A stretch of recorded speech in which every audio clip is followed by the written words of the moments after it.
ከተጀመረ 3 ሳምንታትን ያስቆጠረው ይህ አሜሪካና እስራኤል በኢራን ላይ የከፈቱት ጦርነት ሌላ የዓለም ትኩሳት በመሆን ትልቅ ውድመት አምጥቷል። ዓለም በነዳጅ አቅርቦት እጥረት ምክንያት ጫና ውስጥ ገብታለች። የአሜሪካው ፕሬዝዳንት ዶናልድ ትራምፕ ጦርነቱ ሊያበቃ ነው ብለው ቢገልጹም ጦርነቱ ግን ገና እየጀመረ ያለ ይመስላል። በአሜሪካና በእስራኤል ቀስቃሽነት የጀመረው ይህ ጦርነት ሌሎች የዓለም ሀገራትም ይቀላቀሉ ይሆን የሚል ፍራቻ ተፈጥሯል። በቆይታችን ይህንን ጉዳይ እንዳስሳለን። ሰላም፣ እንዴት ናችሁ? ይህ ከዓለም ክፍሎች ያገኘናቸውን ትኩስ መረጃዎችን ወደ እናንተ የምናቀርብበት ቻናል ነው። ሰብስክራይብ በማድረግ ጀምሩ። አሜሪካና እስራኤል በጥምረት በመሆን ቴሄራን ላይ ጦርነት ከጀመሩ ከ3 ሳምንታት በኋላ ግጭቱ የተደበላለቁ መልእክቶች የሚተላለፉበትና እርግጠኛ አለመሆን የተሞላበት እየሆነ ነው። የአሜሪካው ፕሬዝዳንት ዶናልድ ትራምፕ በአደባባይ የሚሰጧቸው አስተያየቶች ከነባራዊ እውነታዎች ጋር የሚጋጩ ይመስላሉ። ጦርነቱ እየተጠናቀቀ ነው ማለት ይቻላል ሲሉ ትራምፕ ቢናገሩም አዲስ የአሜሪካ የምድር ጦር እንዲሁም የባህር ኃይል ወደ ቀጠናው እያንቀሳቀሰ ነው። እየተጠናቀቀ ነው ባሉት ጦርነት አሁንም አሜሪካና እስራኤል ቴሄራን በሚገኙ ኢላማዎች ላይ የሚፈጽሙትን ድብደባ አላቋረጡም። ኢራንም ሚሳኤልና ድሮኖች ማስወንጨፏን አላቆመችም። የዓለም 20% ነዳጅ የሚተላለፍበት የሆርሙዝ ወሽመጥን ማስከፈት ቀላል ወታደራዊ እርምጃ ነው ቢሉም ለጊዜው በኢራን ይሁንታን ያገኙ ጥቂት መርከቦች ብቻ በባህሩ ላይ መቅዘፍ ይችላሉ። የኢራን ጦር ጠፍቷል ቢሉም ነገር ግን ድሮኖችና ሚሳኤሎች አሁንም በቀጠናው ውስጥ ወደሚገኙ ኢላማዎች እያስወነጨፈ ሲሆን ከአካባቢው አልፎ የአሜሪካና ዩኬ የጋራ የጦር ሰፈር በሚገኝበት እስከ ዲያጎ ጋርሲያ ድረስ ጥቃት መፈጸም ችሏል። ትራምፕ ቅዳሜ ምሽት ላይ በትሩዝ ሶሻል ገጻቸው ላይ ባሰፈሩት ጽሑፍ ኢራን ሆርሙዝን በ48 ሰዓታት ውስጥ ያለምንም ስጋት ሙሉ በሙሉ ካልከፈተች የአሜሪካ ጦር ትልልቅ የአገሪቱን የኃይል ማመንጫ ጣቢያዎችን ኢላማ ማድረግ እንደሚጀምር አስጠንቅቀዋል።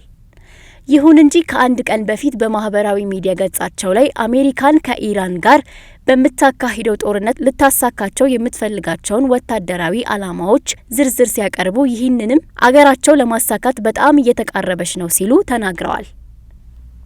ጦርነቱ ከጀመረበት ጊዜ ወዲህ በጉዳዩ ላይ ዝርዝር መግለጫ የሰጡት ትራምፕ የኢራንን ወታደራዊ ኃይል የመከላከያ መሰረተ ልማቷንና የኒውክሌር ጦር መሳሪያ ፕሮግራሟን መቀነስ ወይም ማውደም እንዲሁም በአካባቢው ያሉ የአሜሪካ አጋሮችን መጠበቅ ዓላማዎቻቸው መሆናቸውን ጠቅሰዋል።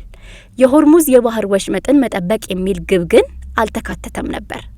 ትራምፕ ወሽመጡን መጠበቅ ከባህር ሰላጤው በሚወጣው የነዳጅ ምርት ላይ ጥገኛ የሆኑ ሌሎች አጋሮች ኃላፊነት መሆን እንዳለበት ተናግረዋል።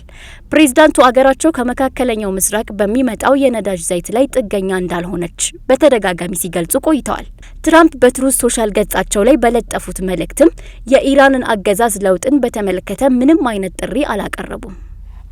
በጦርነቱ መጀመሪያ ቀናት ላይ አጥብቀው የጠየቁትን የሀገሪቱን ቀጣይ መሪ ማጽደቅ ወይም ያለ ቅድመ ሁኔታ እጅ መስጠት የሚያመለክቱ ምንም ምልክቶች የሉም። ትራምፕ በቅርቡ ይፋ ባደረጋቸው ዓላማዎች ላይ በጦርነት ውስጥ ሆኖም የነዳጅ ምርቷን ወደ ውጪ እየላከች ካለችው ኢራን የሆርሙዝ ወሽመጥን የተወሰነ ቁጥጥር ማድረግ የሚቻል ከሆነ በስልጣን ላይ ያለውን ጸረ አሜሪካን አገዛዝ እያለ የጀመረችውን ዘመቻ ልታቆም እንደምትችል ጠቁመዋል። ከአንድ ሳምንት በፊት የአሜሪካ ሚዲያዎች እንደዘገቡት ወደ 2500 የሚጠጉ የባህር ኃይል ወታደሮችንና ድጋፍ ሰጪ መርከቦችን እንዲሁም አውሮፕላኖችን የያዘ ቡድን ከጃፓን ወደ መካከለኛው ምስራቅ ተልኳል።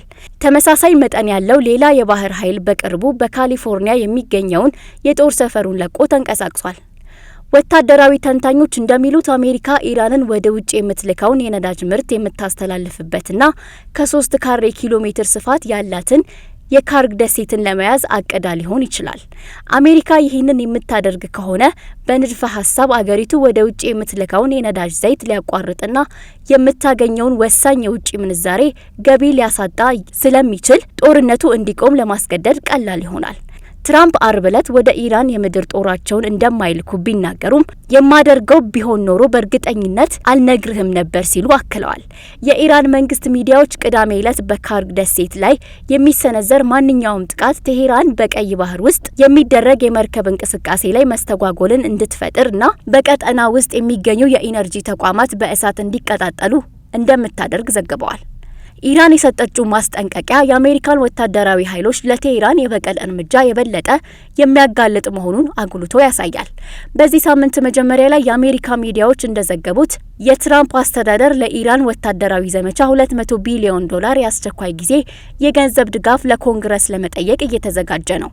ኮንግረሱ እንዲሁም የሪፐብሊካን አባላት ለዚህ ጥያቄ የሰጡት የመጀመሪያ ምላሽ ጥንቃቄ የተሞላበት ነበር። እየተነጋገርን ያለነው እግረኛ ጦር ስለማሰማራት ነው። ስለዚህ አይነት የተራዘመ እንቅስቃሴ ነው የምንናገረው ሲሉ የቴክሳስ ሪፐብሊካን ኮንግረስ አባል ቺፕ ሮይ ተናግረዋል። እንዴት እንደምንከፍልና ተልኳችን ምን እንደሆነ የሚያስረዱ ተጨማሪ ማብራሪያዎች መስጠት ይጠበቅባቸዋል ሲሉም ተናግረዋል። የጦርነት ደመና የሚባለው ነገር የወታደራዊ እቅድ አውጪዎችን አስተሳሰብ ብቻ ሳይሆን የፖለቲከኞችንና የሕዝቡን አመለካከትም ይነካል። የኢራን ጦርነት ማዕከሉ ላይ ያለ ቢመስልም ነገር ግን አሁን ካለበት ወደ የትኛው አቅጣጫ እንደሚሄድ ግን እንቆቅልሽ ሆኗል።